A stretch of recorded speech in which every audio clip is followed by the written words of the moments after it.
Assalamualaikum warahmatullahi wabarakatuh. Puji sinarang syukur sumangga urang sami-sami sanggakeun kehadirat Allah Subhanahu wa taala. Kalian rahmat sareng magfirat ti mantena urang tiasa ruing mumpulung dina ieu riungan kalian kawilujengan.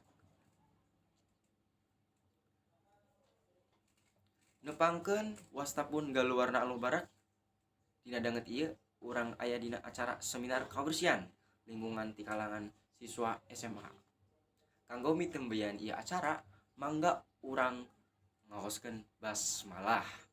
Sasarengan supados ieu acara biasa lumangsung kalayan kawilujengan ti kawit dugi ka akhir acara.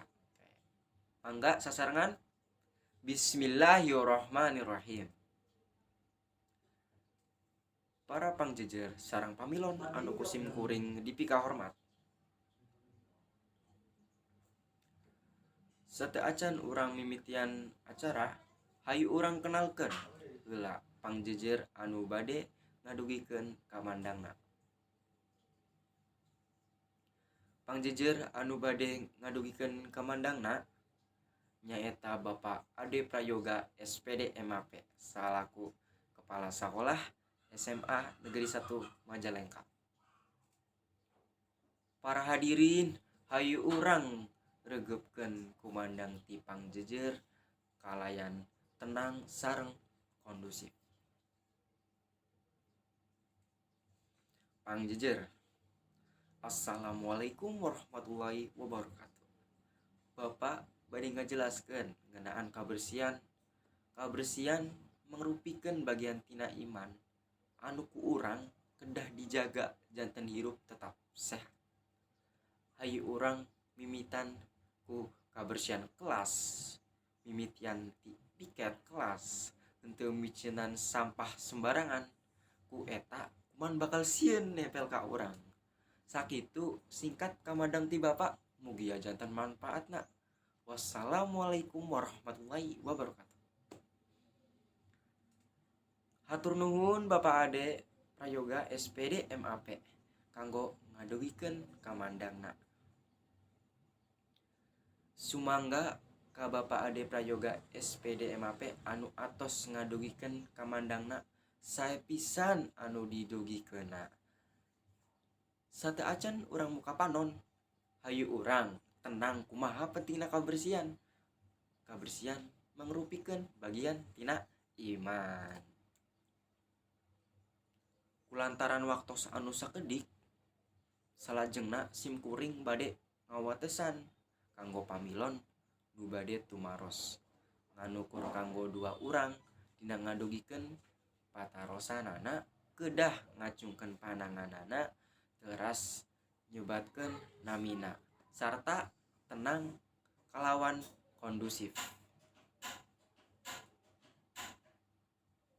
Pamilon kahiji, nepangkeun abdi Pandugun Tarajati ti kelas 11 MIPA 4. Patarosanana kirang langkung tentang kabersihan kelas. Kabersihan kelas teh sok teu diperhatikeun, upami jajanan sok dibuang ka kolong meja. Nah, kumaha carana siswa janten sadar ngeunaan hal eta? Mangga Bapak Ade Prayoga SPD MAP kanggo ngawaler patarosanana. Pamilon anu kadua, nepangkeun Abdi Hasyah Hanabel Hardesta di kelas 11 MIPA 4. Patarosanana kirang lebih sarua jeung Pandu. Kabersihan sekolah sok teu diperhatikeun, upami buang sampah asal buang. Nah, kumaha carana siswa janten sadar ngeunaan hal eta? Mangga Bapak Ade Prayoga SPD MAP kanggo ngawaler patarosanana. Pangjejer, hatur nuhun Pandu sareng Hasya anu naroskeun patarosan kana hal kabersihan sekolah. Urang salaku warga sekolah kedah perhatikeun kana kabersihan kusabab kabersihan mangrupikeun bagian tina iman. Sareng urang bakal sehat sareng diajar henteu kaganggu ku sabab eta hayu urang ngajaga kabersihan babarengan pikeun ngahontal tujuan anu sami. pamilon.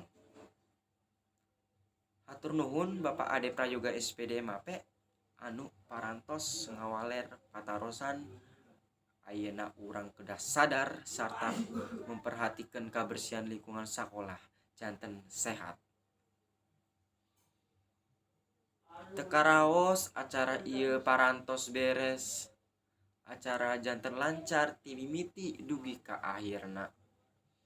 Simkuring salaku panumbu catur, hapunten upami aya kalupetan. Mugia seminari ieu aya mangpaatna pikeun urang sadayana sareng sadar kana kabersihan lingkungan sakolah. Hatur nuhun, billahi taufik wal hidayah. Wassalamualaikum warahmatullahi wabarakatuh.